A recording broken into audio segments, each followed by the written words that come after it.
Supreme കോടതിയുടെ പരമാധികാരവുമായി ബന്ധപ്പെട്ട കാര്യത്തിൽ രാഷ്ട്രപതിക്കെന്നല്ല ഇന്ത്യയിൽ ഒരു സ്ഥാനം അലങ്കരിക്കുന്ന വ്യക്തിക്കും സംശയം ഉണ്ടാകേണ്ട കാര്യമില്ല. കാരണം സുപ്രീം കോടതി ഇന്ത്യൻ ജനതയെ പ്രതിനിധീകരിക്കുകയാണ്. ഇന്ത്യൻ ജനതയുടെ എല്ലാ ബുദ്ധിമുട്ടുകളും, പ്രത്യേകിച്ചും ഏത് രീതിയിലുള്ള തർക്കങ്ങളും അതിൻ്റെ ഏറ്റവും ഒടുവിലത്തെ നീതിന്യായ പീഠമാണ് സുപ്രീം കോടതി.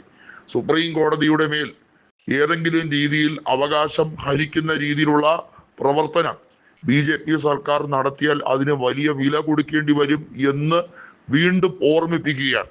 നമുക്കറിയാം, ജഗദീപ് ധൻഖറും സുപ്രീം കോടതിയും നേർക്കുനേർ ഒരു വാക്തർക്കമുണ്ടായ വിഷയമുണ്ടായി.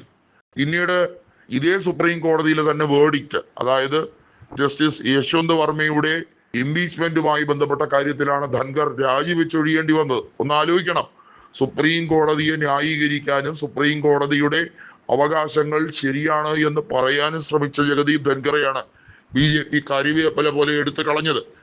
ധൻഖറിനെ സംബന്ധിച്ചിടത്തോളം BJPക്ക് വേണ്ടി സഹായം ചെയ്തു കൊടുത്തതിന് പകരമായി കിട്ടിയ സ്ഥാനങ്ങൾ മുഴുവൻ ഒറ്റ രാത്രി കൊണ്ട് ഒഴിഞ്ഞു കൊടുത്ത ആളാണ്.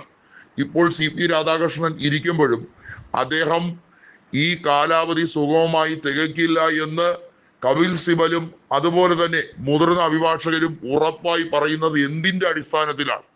ഉദാഹരണത്തിന്, CP രാധാകൃഷ്ണൻ ഇനി നേരിടേണ്ടി വരുന്ന ചില ബുദ്ധിമുട്ടുകളുണ്ട്. അത് യശ്വന്ത് വർമ്മയുടെ വിഷയവുമായി മാത്രം ബന്ധപ്പെട്ടതല്ല. ഒരു വ്യക്തി വളരെയധികം അസ്വസ്ഥനായി സ്ഥാനം ഒഴിയേണ്ടി വന്ന സാഹചര്യം, അത് ജഗദീപ് ധൻഖറിനെ സംബന്ധിച്ചിടത്തോളം ഏറ്റവും വലിയ ജീവിതത്തിലെ ബുദ്ധിമുട്ടുകളിൽ ഒന്നായിരുന്നു എന്നുള്ളത് വളരെ വ്യക്തമായി പറഞ്ഞ കാര്യമാണ്. ധൻഖർ അതിനുശേഷം ഒരു നെടുനീളൻ പത്രസമ്മേളനം വിളിച്ചു വരുത്തി പത്രമാധ്യമങ്ങളുടെ മുമ്പിൽ വളരെ വിശദമായി സംസാരിക്കാൻ ഇരുന്നതാണ്.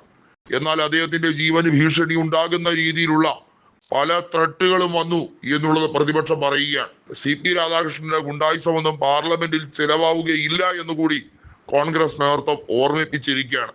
രാജ്യസഭയിൽ BJPക്ക് ഇപ്പോഴും കേവല ഭൂരിപക്ഷമില്ല. BJP ഏതൊക്കെ രീതിയിലാണ് വോട്ട് ചോരി നടത്തുന്നതെന്ന് അറിയാം.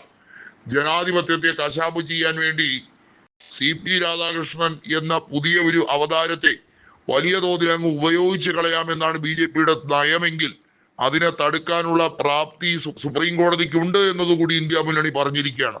ഇന്ത്യ മുന്നണിയുടെയും സുപ്രീം കോടതിയുടെയും ലക്ഷ്യം ഒന്ന് തന്നെയാണ്, ഫാസിസത്തെ താഴെ ഇറക്കുക എന്നുള്ളത്.